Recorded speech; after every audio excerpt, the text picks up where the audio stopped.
ਵਾਹਿਗੁਰੂ ਜੀ ਕਾ ਖਾਲਸਾ ਵਾਹਿਗੁਰੂ ਜੀ ਕੀ ਫਤਿਹ। ਭਾਈ ਭਾਨਾ ਪਰਉਪਕਾਰੀ ਜੀ ਦੀ ਸਾਖੀ। ਜਿਉ ਮਣ ਕਾਲੇ ਸੱਪ ਸਿਰ, ਹਸ ਹਸ ਰਸ ਦੇ ਨ ਜਾਣੈ। ਜਾਣ ਕਥੂਰੀ ਮਿਰਗ ਤਨ, ਜੀਵਦਿਆਂ ਕਿਉ ਕੋਈ ਆਣੈ। ਆਰਣ ਲੋਹਾ ਤਾਈਐ ਘੜੀਐ, ਜਿਉ ਵਗਦੇ ਵਾ ਦਾਣੈ। ਸੂਰਣ ਮਾਰਣ ਸਾਧੀਐ, ਖਾਹੇ ਸਲਾਹੇ ਪੁਰਖ ਪਰਵਾਣੈ। ਪਾਨ ਸੁਪਾਰੀ ਕੱਥ ਮਿਲ, ਚੂਨੇ ਰੰਗ ਸੁਰੰਗ ਸਿਆਣੈ। ਔਖਦ ਹੋਵੈ ਕਾਲਕੂਟ, ਮਾਰ ਜੀਵਾਲਨ ਵੈਦ ਸੁਜਾਣੈ। ਮਨ ਪਾਰਾ ਗੁਰਮੁਖ ਵਸ ਆਣੈ। ਭਾਈ ਗੁਰਦਾਸ ਜੀ ਫਰਮਾਉਂਦੇ ਹਨ, ਜਿਵੇਂ ਕਾਲੇ ਨਾਗ ਦੀ ਸਰੀ ਵਿੱਚ ਮਣੀ ਹੁੰਦੀ ਹੈ, ਪਰ ਉਸਨੂੰ ਗਿਆਨ ਨਹੀਂ ਹੁੰਦਾ। ਮਿਰਗ ਦੀ ਧੁੰਨੀ ਵਿੱਚ ਕਸਤੂਰੀ ਹੁੰਦੀ ਹੈ। ਦੋਵੇਂ ਮਰਨ ਤੋਂ ਉੱਤਮ ਵਸਤੂਆਂ ਲੋਕਾਂ ਨੂੰ ਪ੍ਰਾਪਤ ਹੋ ਜਾਂਦੀਆਂ ਹਨ। ਇਸ ਤਰ੍ਹਾਂ ਲੋਹੇ ਦੀ ਐਹਰਣ ਹੁੰਦੀ ਹੈ। ਜ਼ਿਮੀਕੰਦ ਧਰਤੀ ਵਿੱਚ ਹੁੰਦਾ ਹੈ। ਉਸ ਦੀ ਸਿਆਣੇ ਉਪਮਾ ਕਰਦੇ ਤੇ ਖਾਂਦੇ ਹਨ, ਲਾਭ ਪਹੁੰਚਦਾ ਹੈ। ਐਸੇ ਹੀ ਦੇਖੋ, ਪਾਨ ਸੁਪਾਰੀ ਕੱਥਾ ਚੂਨਾ ਮਿਲ ਕੇ ਰੰਗ ਤੇ ਸਵਾਦ ਪੈਦਾ ਕਰਦਾ ਹੈ। ਕਾਲਾ ਸੱਪ ਜ਼ਹਿਰੀ ਹੁੰਦਾ ਹੈ। ਸਿਆਣੇ ਮਾਰਦੇ ਹਨ ਤੇ ਉਸ ਤੋਂ ਲਾਭ ਲੈਂਦੇ ਹਨ। ਇਸੇ ਤਰ੍ਹਾਂ ਜਗਿਆਸੂ ਜਨੋ, ਮਨ ਜੋ ਹੈ ਉਹ ਪਾਰੇ ਵਾਂਗ ਹੈ ਤੇ ਸਦਾ ਡੋਲਦਾ ਰਹਿੰਦਾ ਹੈ। ਉਸ ਉੱਤੇ ਕਾਬੂ ਨਹੀਂ ਪੈ ਸਕਦਾ। ਜੇ ਕੋਈ ਮਨ ਤੇ ਕਾਬੂ ਪਾ ਲਵੇ ਤਾਂ ਉਸ ਦੀ ਕਲਿਆਣ ਹੋ ਜਾਂਦੀ ਹੈ। ਐਸੇ ਹੀ ਭਾਈ ਭਾਨਾ ਜੀ ਹੋਏ ਹਨ, ਜਿਨ੍ਹਾਂ ਨੇ ਮਨ ਉੱਤੇ ਕਾਬੂ ਪਾਇਆ ਹੋਇਆ ਸੀ। ਉਹਨਾਂ ਨੂੰ ਕੋਈ ਕੁਝ ਕਹੇ, ਉਹ ਨਾ ਗੁੱਸਾ ਕਰਦੇ ਸਨ ਤੇ ਨਾ ਖੁਸ਼ੀ ਮਨਾਉਂਦੇ। ਆਪਣੇ ਮਨ ਨੂੰ ਪ੍ਰਭੂ ਸਿਮਰਨ ਤੇ ਲੋਕ ਸੇਵਾ ਵਿੱਚ ਲਾਈ ਰੱਖਦੇ ਸਨ। ਗ੍ਰੰਥਾਂ ਵਿੱਚ ਉਹਨਾਂ ਦੀ ਕਥਾ ਇਉਂ ਆਉਂਦੀ ਹੈ। ਭਾਨਾ ਪ੍ਰਯਾਗ ਅਲਾਹਾਬਾਦ ਦਾ ਰਹਿਣ ਵਾਲਾ ਸੀ। ਇਹ 6ਵੇਂ ਸਤਿਗੁਰੂ ਜੀ ਦੇ ਹਜ਼ੂਰੀ ਸਿੱਖਾਂ ਵਿੱਚੋਂ ਸੀ। ਉਹ ਸਦਾ ਧਰਮ ਦੀ ਕਿਰਤ ਕਰਦਾ। ਜਦੋਂ ਕਦੀ ਵੇਲ ਮਿਲਦੀ ਤਾਂ ਦਰਿਆ ਜਮਨਾ ਕਿਨਾਰੇ ਜਾ ਕੇ ਪ੍ਰਭੂ ਜੀ ਦਾ ਸਿਮਰਨ ਕਰਦਾ। ਕਿਸੇ ਦਾ ਦਿਲ ਨਾ ਦੁਖਾਉਂਦਾ, ਕਿਸੇ ਦੀ ਨਿੰਦਾ ਚੁਗਲੀ ਕਰਨੀ ਜਾਣਦਾ ਹੀ ਨਹੀਂ ਸੀ।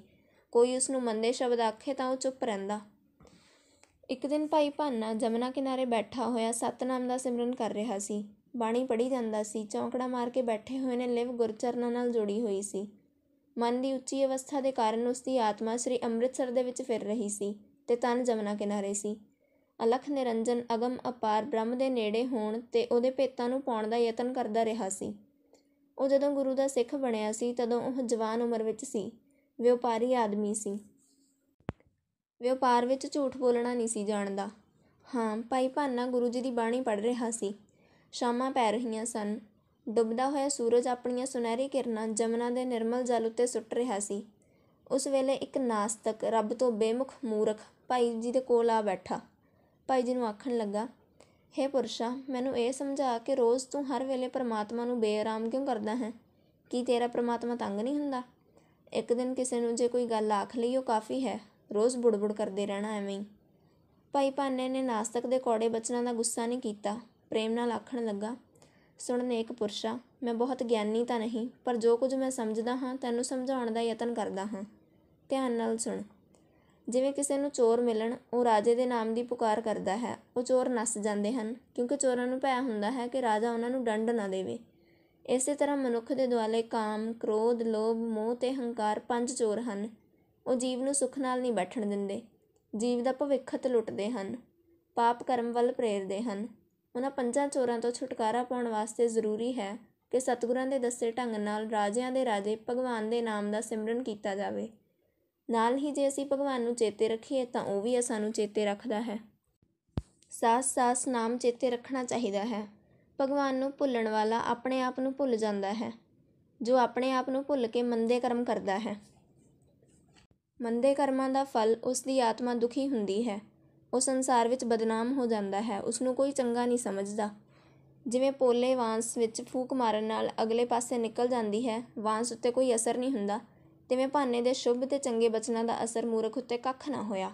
ਇੱਕ ਕੰਨੋਂ ਸੁਣਿਆ ਤੇ ਦੂਸਰੇ ਪਾਸਿਓਂ ਬਾਹਰ ਕੱਢ ਦਿੱਤਾ। ਨਾਲ ਹੀ ਕ੍ਰੋਧਵਾਨ ਹੋ ਕੇ ਭਾਈ ਭਾਨੇ ਨੂੰ ਆਖਣ ਲੱਗਾ, ਮੂਰਖ, ਬੇਸਮਝ ਕਿਉਂ ਕੂੜ ਤੋਲੀ ਜਾਂਦਾ ਹੈ? ਨਾ ਕੋਈ ਪ੍ਰਮਾਤਮਾ ਹੈ ਤੇ ਨਾ ਕਿਸੇ ਨੂੰ ਯਾਦ ਕਰਨਾ ਚਾਹੀਏ। ਇਹ ਆਖ ਕੇ ਉਸਨੇ ਭਾਈ ਸਾਹਿਬ ਨੂੰ ਇੱਕ ਜ਼ੋਰ ਦਾ ਥੱਪੜ ਮਾਰਿਆ। ਥੱਪੜ ਮਾਰ ਕੇ ਆਪ ਤੁਰਦਾ ਹੋਇਆ ਰਾਹ ਵਿੱਚ ਜਾਂਦਾ ਜਾਂਦਾ ਭਾਈ ਜੀ ਤੇ ਪਰਮਾਤਮਾ ਨੂੰ ਗਾਲਾਂ ਕੱਢਦਾ ਹੋਇਆ ਤੁਰਿਆ ਗਿਆ। ਭਾਈ ਭਾਨਾ ਜੀ ਹੌਸਲੇ ਵਾਲੇ ਪੁਰਸ਼ ਸਨ। ਉਹਨਾਂ ਗੁੱਸਾ ਨਹੀਂ ਕੀਤਾ, ਸਗੋਂ ਉੱਠ ਕੇ ਘਰ ਚਲੇ ਗਏ। ਘਰ ਪਹੁੰਚ ਕੇ ਸਤਿਗੁਰਾਂ ਅੱਗੇ ਅਰਦਾਸ ਕੀਤੀ, ਸੱਚੇ ਪਾਤਸ਼ਾਹ, ਮੈਂ ਤਾਂ ਸ਼ਾਇਦ ਕਤਲ ਹੋਣ ਦੇ ਲਾਇਕ ਸਾਂ।